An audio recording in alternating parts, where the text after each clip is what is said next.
आमर जुग है 4 जुग जुग सृष्टिर प्रारब्धरे सर्वप्रथम है सत्य जुग तापरे त्रेतया द्वापर और कली।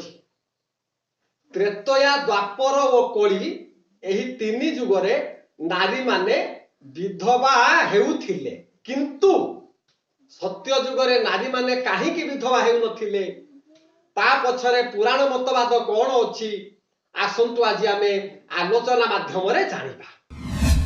सत्य जुगर नारी माने सत्य कथा कहूथिले सत पथ सत मार्ग व्रत अवलंबन करुथिले सदा सर्वदा स्वामी को से पूजा अर्चना करुथिले काहीकि ना पति सेवा व्रत स्त्रीणा नारी मानकर परम व्रत है स्वामी सेवा करवा जो भली जलर धर्म ऊर्धरु निम्नगामी अर्थात उपरु तलकू जल जो भली बढ़ी जाए सही परी नारी मानकर स्वामी सेवा है सबुठारु बड़ धर्म। तेणु जो नारी स्वामी सेवा करे से विधवा हुए ना।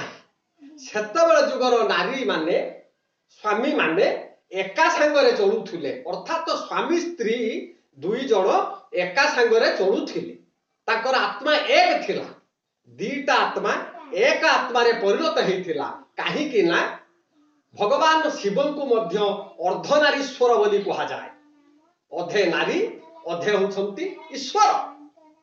तेणु पार्वती को से एते भल पाउथिले जे बाम अंगरे से धारण करिथिले ताकर आत्मा मध्य एक थिला हरिहरंकर मध्य एक आत्मा थिला। तेणु नारी आउ पुरुषंकर आत्मा जदि एक रहे से नारी विधवा हुए नाही निश्चय सधवा व्रत अवलंबन सदा सर्वदा करि थाए। देखंतु आज्ञा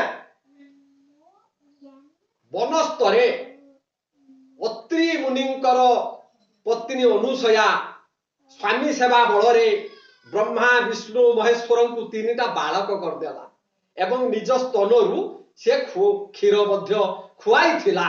मुनि ऋषि माने कहिसंती अहल्या द्रौपदी तारा कुंती मंदोदरी तथा पंच कन्या स्मरे नित्यम महापातक नाशनम। प्रत्येक दिन सकाळे आपण माने स्नान शौच सारी एही 5 जन नारींकर नाम को जदि आपण उच्चारण करती तेबे महापातक नाशनम अर्थात बड़ बड़ विपद मध्य जेते आसुना काहीकि सब खंडर ही जाए। तेणु नारी हेले ये दुनिया भितरे सर्वश्रेष्ठ गरियसी जदि आमे पुराण मत अनुसारे जीवा। देखंतु जलंधरंकर पत्नी हेले के तुलसी महासती तार एते सती बल थिला जे एते सतीत्व थिला जे जहा फल रे जलंधर स्वर्ग मर्त्य पाताल 3 पुरा जययुक्त कला केही ताकू परास्त करि पारिले नाही। एमिति परिस्थिति रे देव देव महादेव को मध्य से परास्त कले युद्ध रे देवता मानक मध्य भाळनी पड़गला। तुलसी सतीत्व बल रे जलंधर केबे हेले मृत्युवरण करिवे नाही। तेणु सबु देवतांकर अनुरोध क्रमे भगवान विष्णु जलंधर रूप को धारण करी तुलसीर सतीत्व को नष्ट करथिले। एहा जानि पारिले तुलसी देवी कहले किए तुमे कपटी मोर सतीत्व को तमे नष्ट करिछ मु आपण को अभिशाप देवी।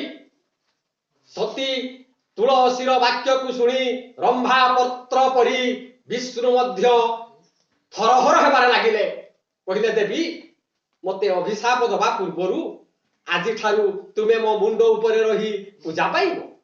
देखंतु आज्ञा सती नारीर पराकाष्ठा केते जो नारी जेते दृढ़ जेते सतीत्व रहिबो तांकर स्वामींकर जीवन मध्य सेते दीर्घायु हेबो तांकर स्वामींकर जीवन सेते उज्जवलमय हेबो।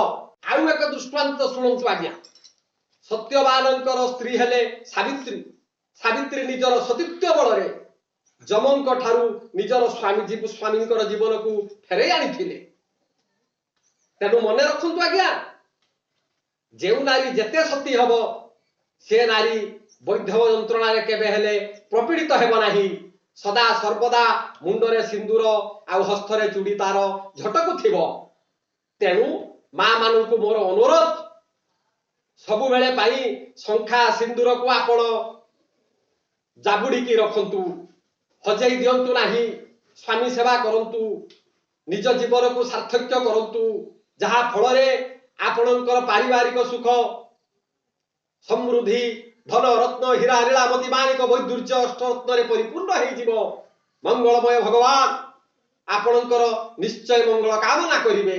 ତେବେ ଆଜି ଆମର ଭିଡିଓ ଆପଣ ଶ୍ରବଣ କରୁଥିଲେ, ସତ୍ୟ ଯୁଗର ନାରୀମାନେ କାହିଁକି ବିଧବା ହୁଅନ୍ତି ନାହିଁ, ଇଏ ସମ୍ପର୍କରେ ଆଜି ମୁଁ ଆପଣମାନଙ୍କୁ ଅବଗତ କରାଇଲି। ପୁନଶ୍ଚ ଆଗାମୀ ଭିଡିଓରେ ଆପଣଙ୍କ ସହିତ ଭେଟ ହେବ। ସେତେବେଳେ ଯାଏ ମୁଁ ବିଦାୟ ନେଉଛି। ଜୟ ଜଗନ୍ନାଥ।